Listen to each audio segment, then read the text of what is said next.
欢迎来到新兴消息频道，请订阅频道，所以大家不要错过当天最热门的新闻。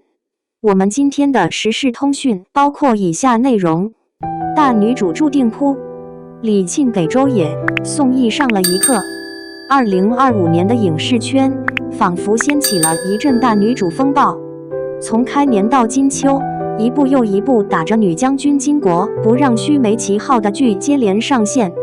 制作方的宣发话术几乎一模一样，女主英姿飒爽，征战沙场，智勇双全，是要开创女性角色的新格局。可真等到作品播出，观众们才发现铠甲穿上了，气势没立起来，刀枪举了半天，却是为了一场爱情戏让步。所谓大女主成了噱头，而真正能立得住、打得响的女将军依旧凤毛麟角。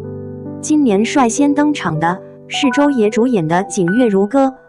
原著中，女主何晏是个有血有肉的角色，她扛起家族重担，女扮男装驰骋疆场，用一身战功换回了家族的荣耀。她不是谁的附庸，而是靠自己的勇气和智慧赢得尊重的绯红将军。但到了剧版，这样的设定被轻易稀释。周也的何晏一出场确实带着几分英气，可镜头越往后，观众越觉得怪。铠甲太轻，身姿太柔，哪怕他努力让自己挺胸抬头，那份巾帼铁血的气势却始终差一口气。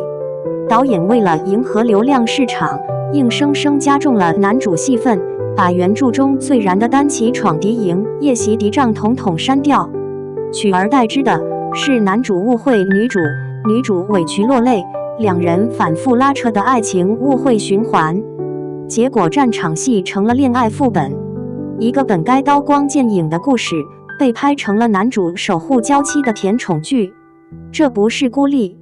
紧接着登场的语尽长安，宋轶饰演的离霜将军，从造型开始就让人出戏。他初登场时，镜头不拍战场，不拍盔甲，偏偏给了一个腰部特写，那条纤细的几乎可以一握的腰被束得紧紧的，再配上摇曳的走姿，俨然一副闺阁小姐出门的模样。观众弹幕一片问号，这是上战场还是走秀？双引号。动作戏更是尴尬，拉弓慢，翻身僵，冲锋的镜头还得靠替身和慢镜头勉强撑住。导演似乎比观众更清楚这些打戏不够看，索性让剧情转向感情线。男主受伤，他慌乱奔来，裙摆飞扬，一副心疼郎君的娇弱模样。那一刻，所谓将军风范彻底崩塌。在一片大女主变小情人的乱象中，一笑随歌的李沁倒向一股清流。她饰演的傅一笑是一位以弓箭卫武、以冷静著称的战地射手。这个角色身上没有太多讨喜的设计，他不爱笑，不撒娇，甚至常年神情冷峻。有人说他太冷，可正是这份冷成了他的底气。李沁的长相一直带着点苦相，这在以甜美审美为主的市场中并不占优势，但这次这种清冷成了他的武器。他眼神坚定，身姿挺拔，即便在动荡的战场中，也让人信服他能扛起全局。他的女将军气场不是靠大喊大叫，也不是靠强行飙戏，而是靠一种稳。举弓、转身、下令，节奏干净利落。哪怕他身材纤细，那股决断的能量依然让人信服，这就是女中豪杰的模样。不过一笑随歌也并非完美，编剧为了制造情感冲突，把男女主的关系写得极端。男主对女主的暴力与虐待情节让不少观众看得心惊，拳打脚踢，鞭打入水，血流满面，这样的画面连播几集，让网友直呼受不了。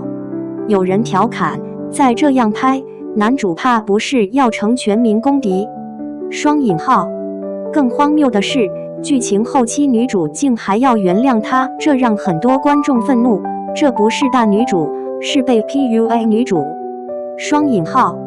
于是，原本应当是战场英雄的成长史，又一次被爱情线吞噬。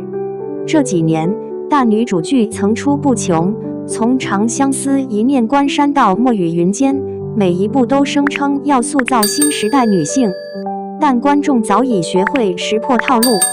编剧们以为只要给女主套上铠甲，让她会几招武艺，说两句我命由我不由天，就算独立女性。可他们往往忘了，真正的大女主不是靠外在武装来定义，而是靠内在信念撑起来的。观众想看的不是她如何为爱受伤、为情流泪，而是她如何做出抉择，如何面对权力与命运的不易。当周也、宋轶、李沁纷纷化身女将军，这3种表演路线其实揭示了行业现状。周也是女将军，表面英气，实则剧情空心；宋轶是女将军，形象精致，却缺乏信服力；李沁是女将军，气质匹配，演技稳重，但仍受编剧情感主导的桎梏。这3种类型加起来正好勾勒出当下大女主剧的3大困境：被甜宠化、被偶像化、被男性视角化。导演和制作方害怕真正去描绘女性的力量，于是退而求其次。她可以拿刀，但刀不能比男主快；她可以有智谋，但决策的让男主拍板；她可以坚强，但最终要被爱情拯救。这种假独立让所谓大女主成了摆设。如今的观众早已不是10年前的样子，他们能分辨出真强大与假独立的差别。比如当年孙俪的《芈月传》，赵丽颖的《楚乔传》都能让人记住，不仅因为演员演得好，更因为角色有信念感。他们能带兵，能谋略，能逆境中自救。那种从眼神到动作散发出的赢的气势，是观众真正期待的女将军。而现在的大女主剧越来越像男主成长记，女主只是陪跑者。从《锦月如歌》到《雨尽长安》，观众最大的遗憾是，这些女性角色一开始明明有着足够精彩的背景，却被削成了恋爱脑的模样。真正的大女主不是去赢得一个男人的心，而是去赢得她自己的命。回头看《一笑随歌》，虽有争议，但李沁的表演依然让人看到希望。她没有刻意讨好镜头，也没有依赖甜美的姿态取胜，她靠的是对角色的理解，一种冷静克制的力量。李沁的傅一笑像极了那些沉默却有底气的女性，她不会因为被误解就崩溃，也不会因为爱情就丢掉原则。她知道软可以是手段，但硬才是骨头。这份硬气正是如今大多数女将军剧最缺的东西。2025年的大女主3连扑，其实暴露了一个行业病：资本与创作之间的错位。制作方想要流量，于是请当红女演员；编剧想要安全，于是写爱情线；导演想要审美，于是拍成唯美古风。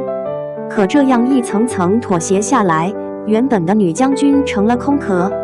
责任不该落在演员头上，他们能做的也只是尽力在有限的剧本中找存在感。真正的问题是创作者是否敢写、敢拍一部不靠爱情、不靠男主，只靠女性意志撑起的剧。结语：女将军不该被情爱框死。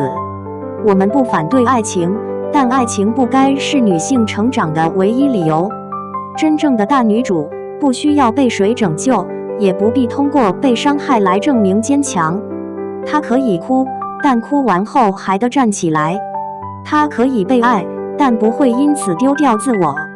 2025年已经过去一半，战场上女将军接连失利，也许正是一次提醒。